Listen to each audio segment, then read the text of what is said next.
discuss course menus and how to organize your content. A course menu is a list of links located on the left side of your course that leads you and your students to different sections of the course site. It helps them navigate your course like a web page. We will show you different ways to set up your course menu. You have the option of importing course content, so you can use a previously adopted menu or request a menu template to be added.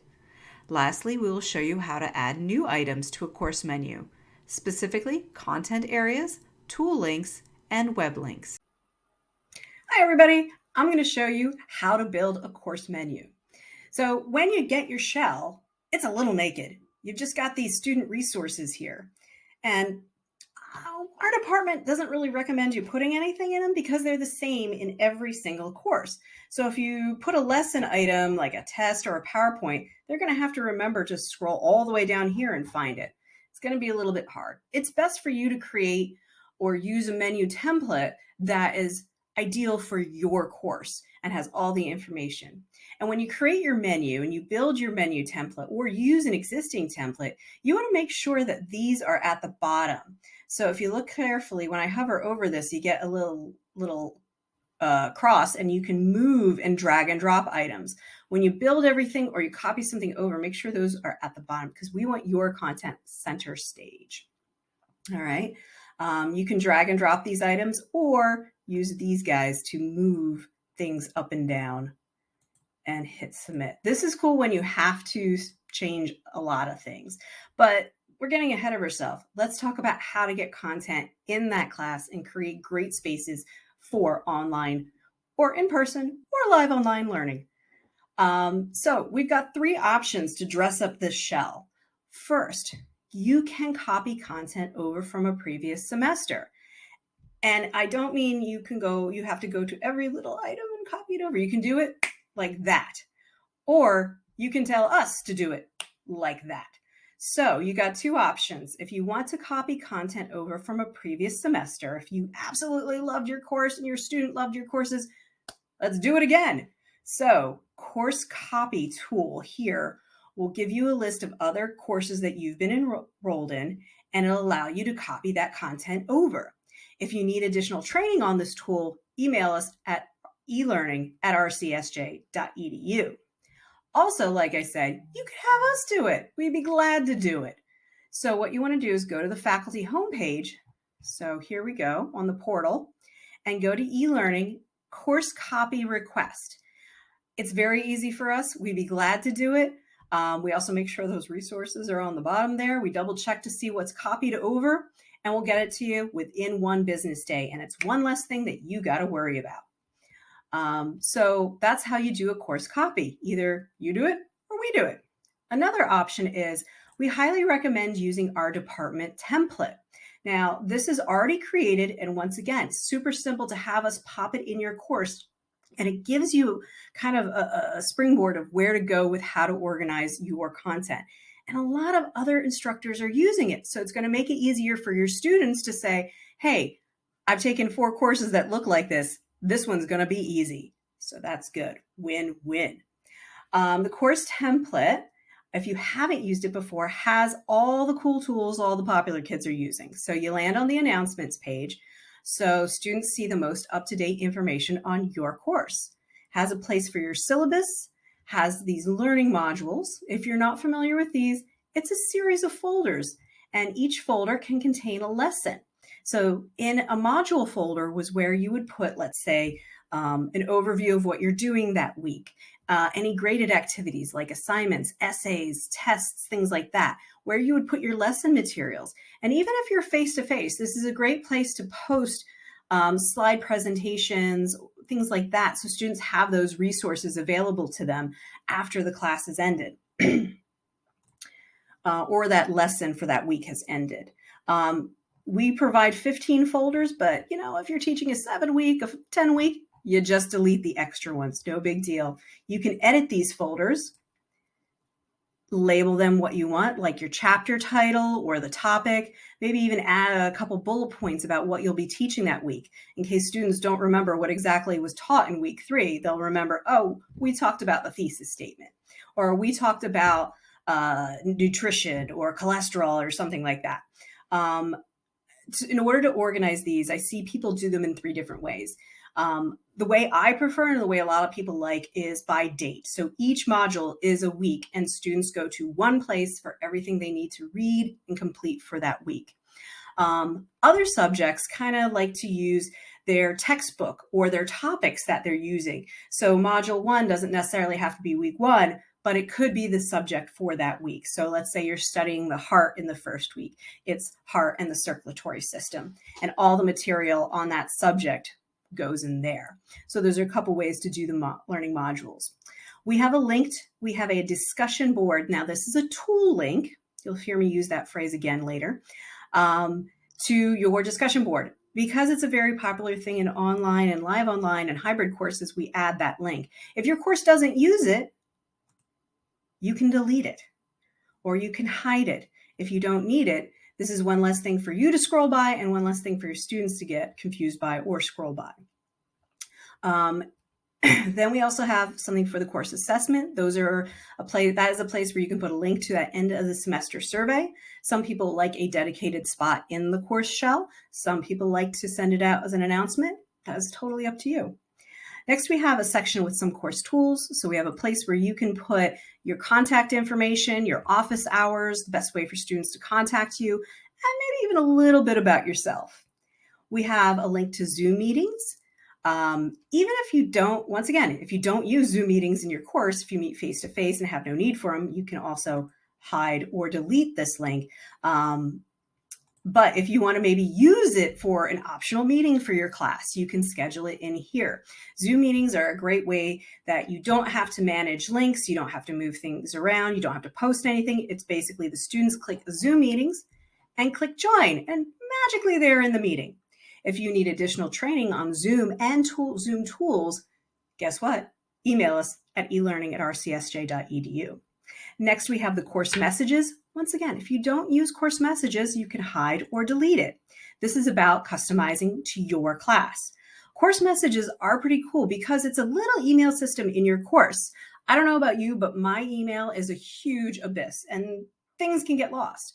This way, students communicate with you directly in this platform, and that's just it. You can also add a notification to this so they can get a little email. You can get a little email that says, hey, hi, you got a course message. Next, we have the student resource section, and it shows my grades. Now, you'll see in this template, we don't have those RCSJ resources because once you copy this over into it, you'll have them automatically at the shell. And that's where you want to, it's going to copy just basically as things enter. So that's where you're going to bring those resources down underneath this menu or any menu that you build. So the third way, if you're like, oh, that's cool, I kind of want to do my own thing. Keep in mind some of these principles. Like I said, a lot of people are using this tool. A lot of people are using this format. So it's really consistent for your students. But if you've got some ideas, that's great too.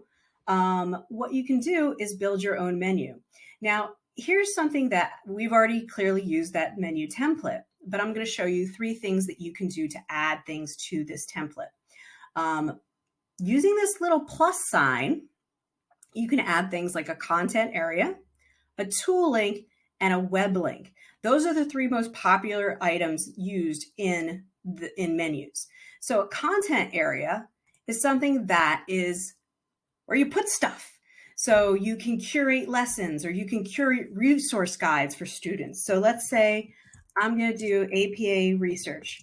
And this is a popular thing that I see in a lot of classes where instructors will add, let's spell research right. APA research, instructors will add a guide to their students' courses so they have additional research items. And that'll include presentations to information the library has put together, the APA guide, its current website, or templates that are from Word, things like that. So even if you're using the template, you can still customize it. So this is how you do a content area. Plus, select content area, name it.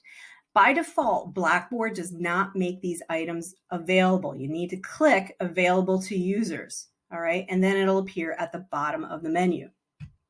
So now we have a new content area. Let's click into it and we see it's blank. All right, so then we can build content and add things like items, files, web links, and things like that. So think of this as kind of a canvas to curate lessons and materials. Next, we also have a tool link.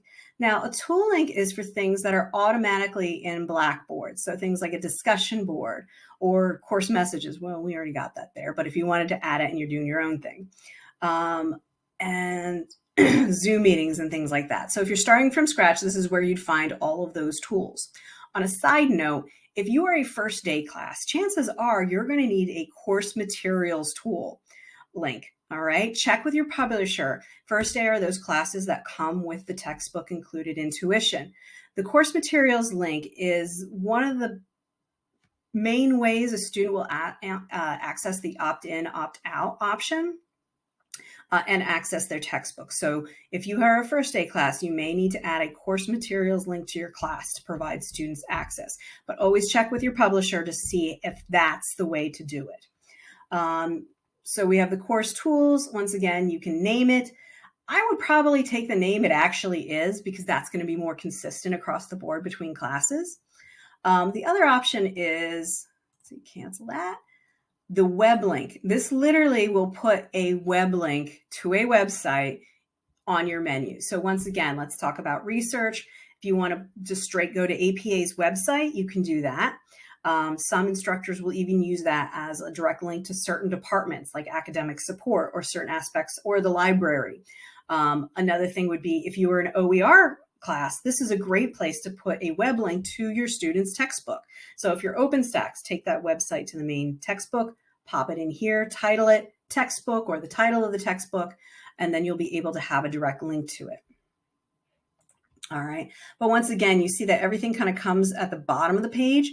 Use this drag and drop to move it to where you want. Now let's talk about availability. All right. So we see this little gray square here. That's an icon that indicates a certain availability. And you're like, wait a minute, I made it available to people. Blackboard has a default setting that if you don't put any content in a content area, it's not available. So we see this square like this. So square blank means there's no content in that area, which is kind of good because then if a student clicks something and doesn't see anything, it can be confusing. So we want to add something. So let's just say I add an item and I just say research guide and I hit submit. Okay. Now we see that box has gone away because we've added something. If you want to hide something, you can click hide. So let's say you're working on a section and you don't want students to quite see it yet. Or let's say it's an activity or something like that and you don't want it available until it's time for them to work on it. You can hide it. And a box with a line through it means that you're the one that hid it. All right. It means there's content in there and it's hidden. So all you would have to do is click this little item and show link. And now it's back. All right. And as you saw, probably at any point, if you're like, I really don't like that APA research thing, I can click rename and change it. Okay. All right. So then we have that. All right. So those are 3 ways that you can add material to your course. You can do a course copy. You can add our template, and we'll be glad to help you with that. Once again, guess what you do? Email elearning@rcsj.edu, or you can create something from scratch using this plus sign and adding a content area, tool link, web link. You also have the subheader. So that's those items that say course tools. And then dividers are these little lines that you see there. So that's how you can develop your own menu. If you have any questions or you would like our help in building your course menu, please email us at, wait for it, yes, elearning@rcsj.edu.